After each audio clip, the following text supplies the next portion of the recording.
नमस्कार, अपना बिहार में आपका स्वागत। मैं राहुल ओझा आपके साथ। लोकसभा चुनाव को लेकर बिहार में आरोप प्रत्यारोप का सिलसिला जारी है। इससे बीच जेडीयू नेता और बिहार सरकार के ग्रामीण कार्य मंत्री अशोक चौधरी ने लालू प्रसाद यादव पर निशाना साधते हुए कहा कि वो कभी गठबंधन के प्रति ईमानदार नहीं रहे हैं।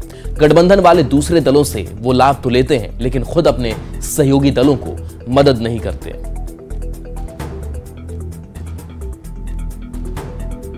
कभी भी गठबंधन के प्रति वफादार नहीं रहे और ईमानदार नहीं रहे, चाहे वो कांग्रेस पार्टी हो चाहे कोई भी पार्टी हो। ये अपने गठबंधन साथियों का तो मदद लेते हैं, मगर उनको मजबूत करने का प्रयास नहीं करते हैं। और समझ में नहीं आता है क्या लोभ है कांग्रेस पार्टी को।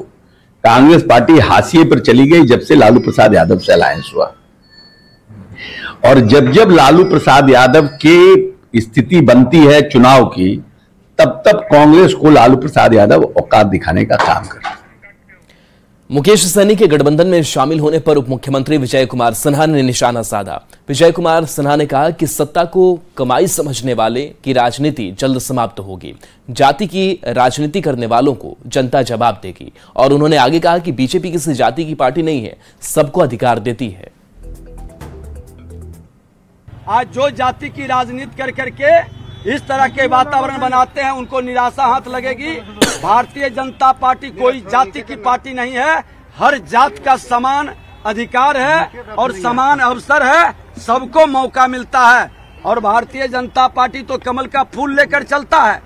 कमल का फूल हमेशा शांति का संदेश देता है, प्रेम, भाईचारा, सामाजिक समरसता बढ़ाता है।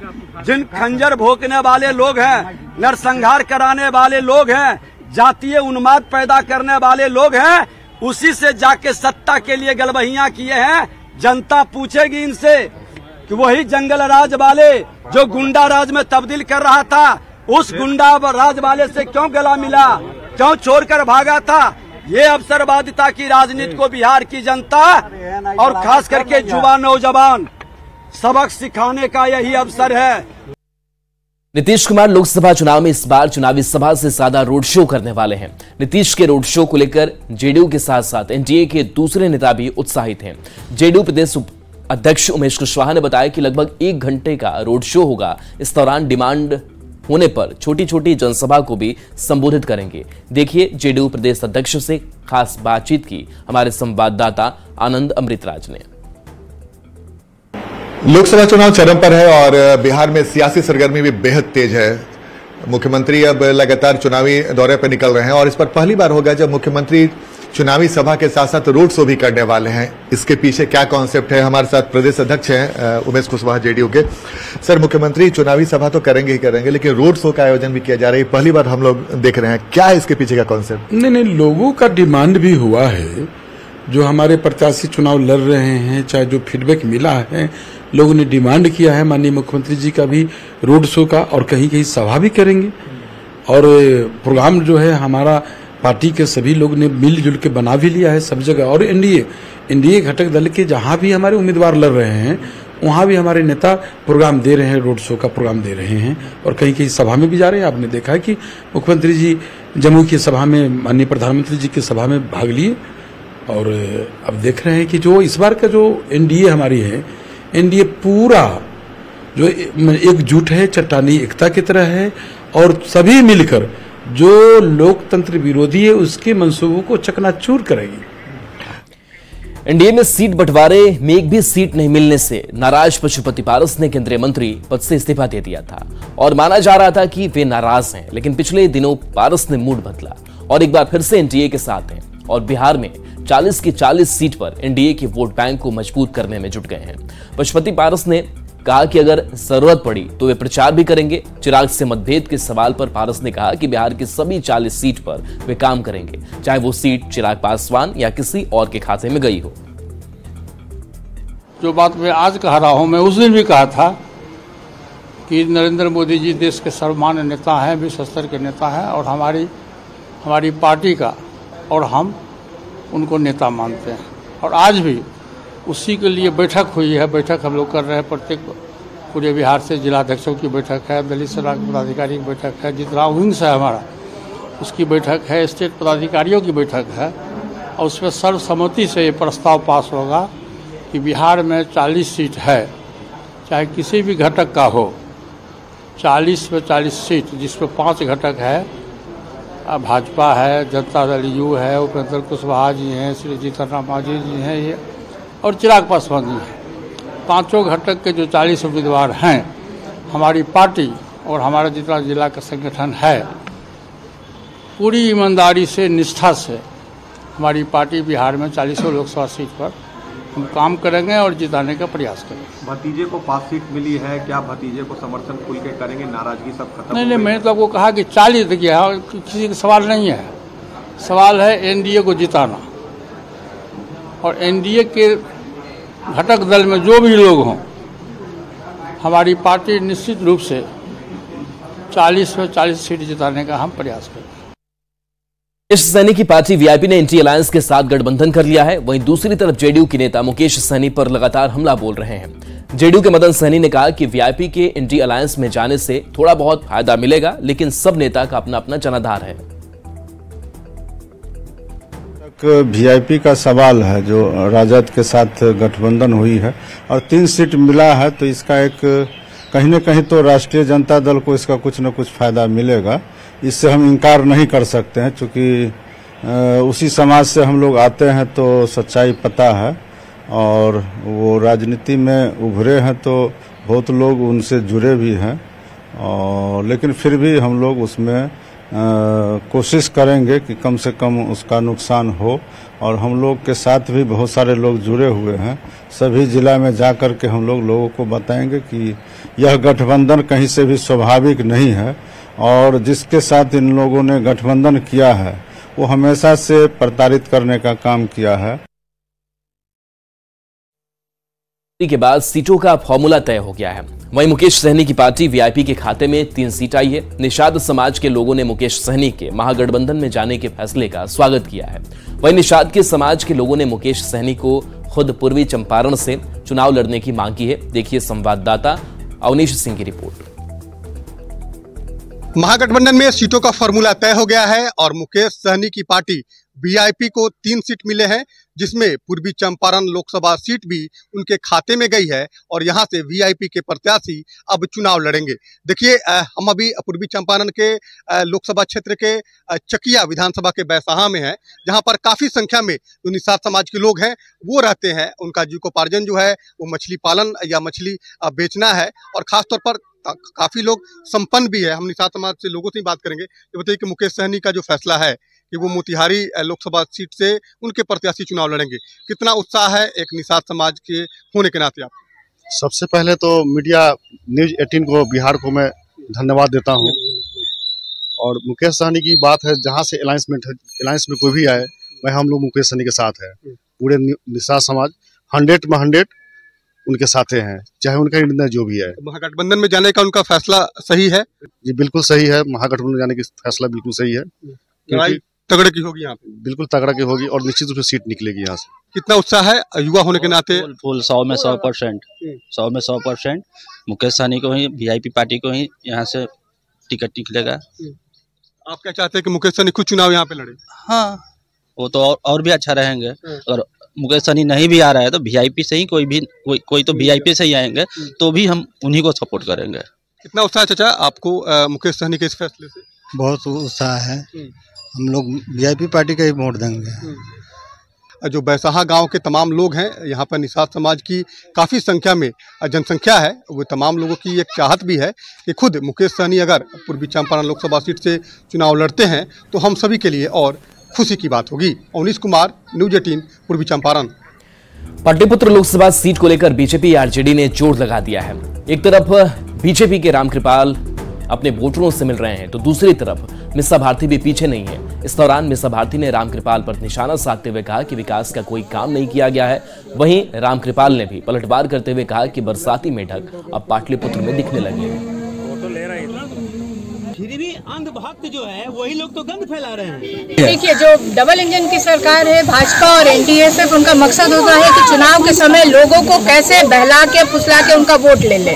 उनका सिर्फ यही एक मकसद है, वोट के लिए। और जहां आप देखिए कि जो इंडिया गठबंधन है उनके लोग हमेशा काम करते हैं। आपने देखा कि कैसे हम लोगों ने राज्य में 17 वर्षों में जो काम नहीं हुआ हम लोगों ने 17 महीने में करके दिखाया। सबसे बड़ी समस्या दियर का है कि जो 3 पंचायत चला गया है उसके लिए हम लोगों ने बहुत प्रयास किया। हमारे राष्ट्रीय अध्यक्ष ने भी प्रयास किया, हमारे उप मुख्यमंत्री तेजस्वी जी ने भी प्रयास किया, मैंने भी मुख्यमंत्री को कई एक बार बोला, लेकिन नहीं हुआ। और ये हमको लगता है कि जब तक हमारी अपनी सरकार नहीं होगी ये संभव नहीं है। हमारी सरकार और चुनाव बहुत दूर नहीं है, बहुत करीब है।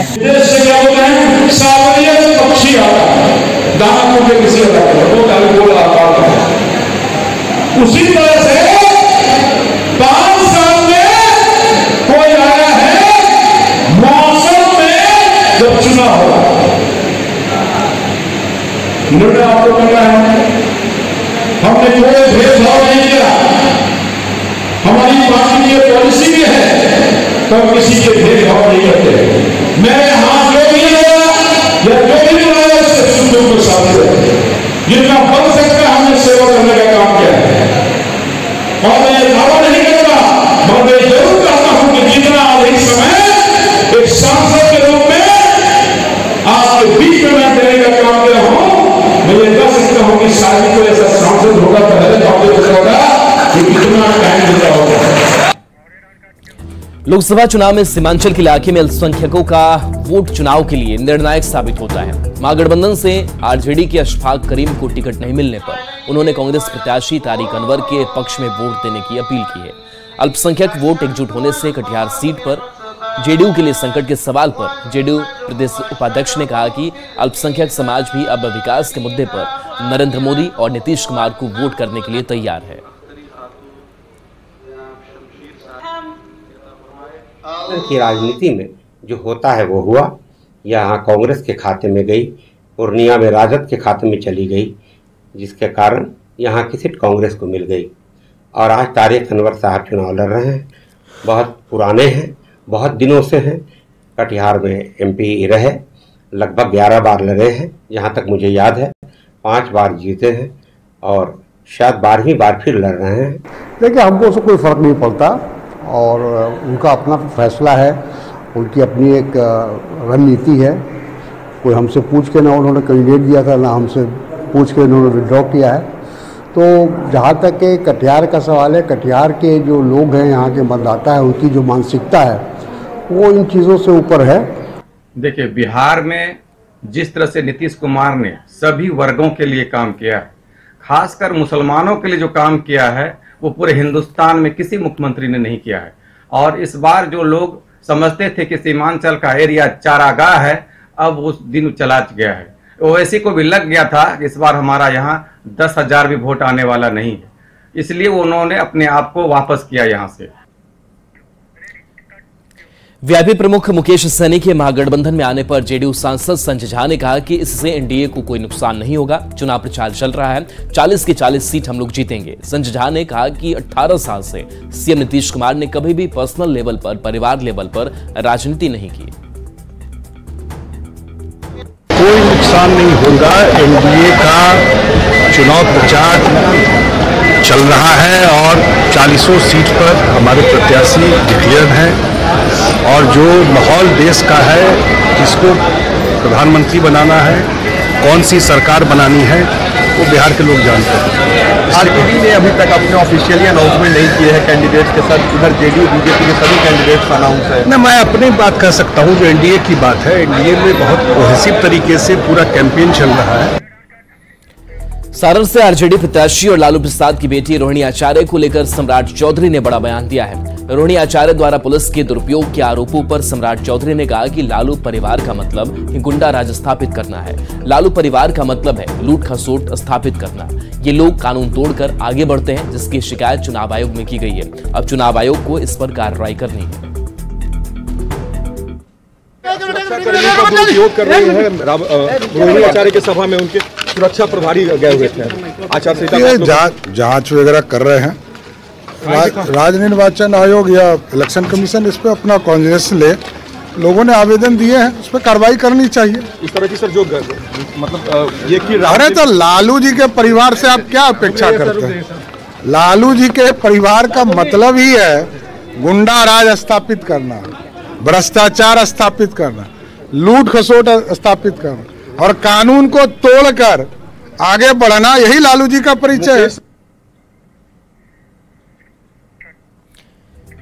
जम्मू में पीएम मोदी की जनसभा से पहले 4 अप्रैल को नेता प्रतिपक्ष तेजस्वी यादव ने एक लंबी चौड़ी लिस्ट जारी कर एनडीए में परिवारवाद का आरोप लगाया था और जवाब मांगा था, जिसके जवाब में जेडीयू ने एक वीडियो जारी किया जिसमें कहा गया है कि लालू परिवार के 12 में से 6 का तो हो गया जुगाड़, बाकी 6 प्रतीक्षा सूची में है। जेडीयू प्रवक्ता नीरज कुमार ने कहा है कि बिहार कांग्रेस उम्मीदवार ढूंढने में क्यों परेशान है, घर में उम्मीदवार और पूरे शहर में ढिढोरा।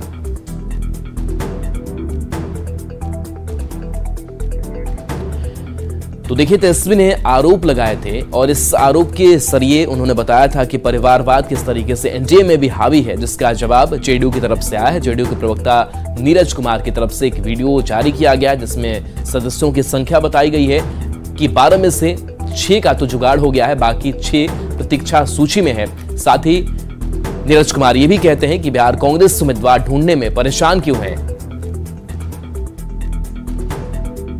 कोई विधान सभा विपक्ष के नेता है, कोई विधान परिषद में विपक्ष के नेता है, कोई राज्यसभा के सांसद है, कोई लोकसभा के उम्मीदवार है। 6 ही तो वेटिंग लिस्ट है, 6 को कंफर्म करने में क्या दिक्कत हो रहा है? इसलिए हम तो अनुरोध करेंगे कि परिवारवाद के लिए अगर बेहतर राजनीति का एजेंडा आपका है तो इससे सुनहरा मौका कोई नहीं मिलेगा। 12 का 12 100% लोगों को पॉलिटिकल जॉब मिल जाएगा। पॉलिटिक्स में परिवारवाद पर एक बार फिर से वार पलटवार तेज हो गया है। पीएम मोदी के जमुई दौरे से पहले तेजस्वी यादव ने सोशल मीडिया एक्स पर पोस्ट कर एनडीए में परिवारवाद का आरोप लगाया था, जिस पर आज जेडीयू ने वीडियो जारी किया है, जवाब दिया है और अब इस पर राजनीति भी शुरू हो गई है। आरजेडी प्रवक्ता ऋषि मिश्रा ने नीरज कुमार पर पलटवार किया तो कांग्रेस ने चुनाव में ऐसे मुद्दों को बकवास बताया है। आपके पास फर्जी डिग्री तो नहीं है, कम से कम आप ऐसा मत बोला करिए। आप जब परिवारवाद पर बात करते हैं नीरज भाई, तो आपको पता होना चाहिए कि 40 लोकसभा में 35% सीट्स एनडीए ने यहां पर किसी ना किसी परिवार को दिया है। आपकी स्थिति तो ऐसी है कि आपके मंत्री अपने अपने बच्चों को दूसरे पार्टी से चुनाव लड़ा रहे हैं। किस परिवारवाद की बात कर रहे हैं नीरज जी? अगर आप सही में सही मुद्दा उठाना चाहते हैं तो आप अपने आका से, जो अभी नए आका हैं, उनसे पूछिएगा जब वो जम्मू आए थे तो किसके घर गए थे, किसके घर के लिए वोट मांगने गए थे। अगर आपको बोलना है, हिम्मत है, मुझे लगता है थोड़ा बहुत है आप में, तो एक बार अजीत पवार पर सवाल उठा के दिखाइएगा। उनमें अजीत पवार पर दोनों गुण मिलेंगे, किसी ना किसी परिवार से आते हैं और भ्रष्टाचारी हैं। चुनाव में इस तरह के अनावश्यक बयानबाजी की जरूरत नहीं है। अगर किसी को आरजेडी का परिवारवाद दिखाई देता है, उसको एलजेपी का परिवारवाद क्यों नहीं दिखाई देता है? चुनाव में मुद्दों पर बात होनी चाहिए। ये मोदी सरकार के कार्यों का मूल्यांकन को लेकर चुनाव है। महंगाई क्यों बढ़ी हुई है, रोजगार क्यों नहीं मिला, जो वादे किए गए थे एक वादे को उसने पूरा नहीं किया। तो इस तरह के बयानबाजी से लोगों का ध्यान भटकाने से बाज आए जदयू के नेता। मुद्दों पर आधारित चुनाव होना चाहिए, मुद्दे पर ही चुनाव होगा और बीजेपी गठबंधन की करारी हार होगी। पटना में धूमधाम से बीजेपी का 45वां स्थापना दिवस मनाया गया। पार्टी के प्रदेश कार्यालय में बिहार बीजेपी के वरिष्ठ नेता पहुंचे। प्रदेश अध्यक्ष सम्राट चौधरी ने पार्टी का झंडा फहराया और सभी को स्थापना दिवस की शुभकामनाएं दी। इस दौरान पार्टी ऑफिस को बहुत खूबसूरत तरीके से सजाया गया है। कल तक जो लोग भारतीय जनता पार्टी की ओर देखकर हंसने का काम करते थे, जो श्रद्धेय अटल बिहारी वाजपेयी जी ने अपने सदन में कहा, उस वक्तव्य के बाद भारतीय जनता पार्टी का एक एक कार्यकर्ता इस देश में लगा और आज आदरणीय प्रधानमंत्री नरेंद्र मोदी जी के नेतृत्व में पिछले 2 बार से अपनी बहुमत की सरकार, एक बार 282 और एक बार 303 सीटें जीतकर एनडीए के साथ मिलकर दोनों बार सरकार चलाने का काम किया। मैं देश, भारतीय जनता पार्टी, पूरे देश के भारतीय जनता पार्टी के कार्यकर्ता पूरे बिहार के कार्यकर्ताओं को शुभकामना देता हूं, बधाई देता हूं। कि आपका संकल्प ये तीसरे और चौथे जनरेशन भारतीय जनता पार्टी के निस्वार्थ, बिना कोई भय और लोभ के सतत लगते रहे और अंत्योदय के महामंत्र को घर तक पहुंचाते रहे। और आज देश के प्रधानमंत्री माननीय नरेंद्र मोदी जी एक भारत श्रेष्ठ भारत के सपना को भी साकार कर रहे हैं और सबका साथ सबका विकास के महामंत्र को, अंत्योदय को हर घर तक पहुंचाने में जो देव दुर्लभ कार्यकर्ताओं ने अहम भूमिका निभाया है। और आज 44वां वर्ष, 40 पार बिहार में और 400 पार देश में ये सपना को साकार करने के लिए 21वीं सदी में विकसित भारत और विकसित बिहार बनाने का एक नए संकल्प, नए उत्साह के साथ हम लोग कदम बढ़ाए हैं। और हमारे कार्यकर्ता एक मिशन, एक ध्येय को लेकर के आगे बढ़ता है।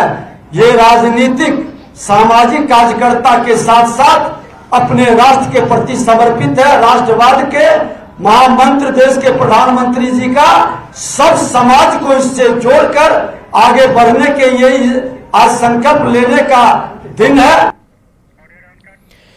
और इस बीच पटना से बड़ी खबर है, ईंट भट्टा मैनेजर से रंगदारी की मांग की गई। 1.5 करोड़ की रंगदारी की मांग हुई है। सालिमपुर थाना क्षेत्र में ईंट भट्टा है। मामले में 3 अपराधी गिरफ्तार किए गए हैं। 3 राइफल भी जब्त किए गए हैं। एक अपराधी का पुराना इतिहास रहा है। तो 1.5 करोड़ की रंगदारी की मांग की गई है। पटना से बड़ी खबर बता रहे हैं, सालिमपुर में ईंट भट्टा है और इस पूरे मामले में 3 अपराधी की गिरफ्तारी हुई है। वहीं 3 राइफल भी इनके पास से जब्त किए गए हैं।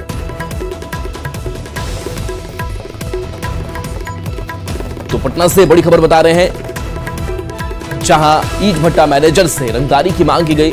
संजय हमारे साथ जुड़े हुए हैं। संजय, क्या खबर इस रंगदारी की मांग को लेकर के कार्रवाई भी हुई है? देखिए, बिल्कुल 3 अप्रैल की ये घटना है जब रंगदारी मांगी गई थी। ईंट भट्टे के जो मैनेजर है उनसे 1.5 करोड़ रुपए की भारी भरकम राशि की डिमांड की गई थी और इसके बाद इस पूरे मामले को लेकर FIR लॉन्च करवाया गया था। पुलिस ने आज कार्रवाई की है और 3 जो रंगदारी मांगने वाले हैं, 3 अपराधकर्मी हैं, उनको गिरफ्तार कर लिया, जिनके नाम गुंजन यादव, दिलखुश कुमार और धीरेन्द्र कुमार बताया जा रहा है। जो गिरफ्तार अपराधकर्मी है गुंजन, इसका आपराधिक इतिहास पहले भी रहा है। सालिमपुर थाना कांड जो है उसमें 204/20 में ये आरोपी रहा है। फिलहाल इनके पास से 3 राइफल भी पुलिस ने जब्त किए हैं और पूरे मामले की छानबीन जारी है। तो निश्चित तौर पर एक बड़ी कार्रवाई जिसका पटना पुलिस ने खुलासा कर दिया है। जी चलिए, शुक्रिया संजय इस अपडेट के लिए आपका। भागलपुर से भी बड़ी खबर है, जहां फाइबर फैक्ट्री में आग लग गई है। सिकंदरपुर कुबीवाड़ी में फैक्ट्री है। आग बुझाने का प्रयास जारी है। तस्वीर आपको दिखा रहे हैं, जहां पर धुएं का गुब्बार उठ रहा है। आसपास के इलाके में भी दहशत है। शॉर्ट सर्किट से आग लगने की आशंका जताई जा रही है। वहीं फायर ब्रिगेड को इस अगलगी की सूचना दे दी गई है। फाइबर फैक्ट्री की तस्वीर आपको दिखा रहे हैं, जहां पर भीषण आग लग गई है। सिकंदरपुर कुबीवाड़ी में यह फैक्ट्री बताई जा रही है और बताया जा रहा है कि आसपास भी कुछ घर हैं और ऐसे में लोगों के बीच दहशत भी नजर आ रहा है। आग बुझाने के लिए प्रयास लगातार किए जा रहे हैं। शॉर्ट सर्किट से इस आग लगने की आशंका जताई जा रही है। तो तस्वीर देखकर अंदाजा आप लगा सकते हैं कि आग काफी भयावह है, भीषण है और ऐसे में काफी वक्त भी लग सकता है इस आग पर पूरी तरीके से काबू पाने के लिए। हालांकि स्थानीय लोग बता रहे हैं कि काफी कुछ नुकसान भी हुआ है। बड़ी खबर समस्तीपुर से, जहां रोसड़ा थाना क्षेत्र के ढट्टा गांव में एक सरकारी स्कूल में ग्रिल से फंदे में झूलती 9वीं के छात्र का शव बरामद हुआ है। मृतक की पहचान शंभू महतो के पुत्र अमूल कुमार के रूप में की गई है। स्थानीय लोगों को जैसे ही घटना की जानकारी मिली, लोगों ने स्कूल पहुंचकर जमकर बवाल काटा। परिवार वालों ने हत्या की आशंका जताई है। आक्रोशित ग्रामीणों ने घटना के विरोध में सड़क जाम कर हंगामा किया है। परिजन और ग्रामीण दोषी की गिरफ्तारी की मांग कर रहे हैं। प्रशासन जो है सब फोटो वोटो ले लिए, लेकिन कोई कार्रवाई कर रहे हैं। तो कार्रवाई यहाँ तब ये होगा जब तक 2 को पकड़ा नहीं जाएगा, तब तक यहाँ के चलिए कि कोई फैसला नहीं होने वाला है। आप लोग की क्या मांग है कि DSP SP सब यहाँ आवे और आकर के यहाँ आश्वासन सभी लोगों को दें कि 24 घंटा के अंदर में दोषी को पकड़ के यहाँ दिया जाएगा। और चलिए, न्यूज़ 18 बिहार झारखंड पर खबरें आपके लिए लगातार जारी हैं।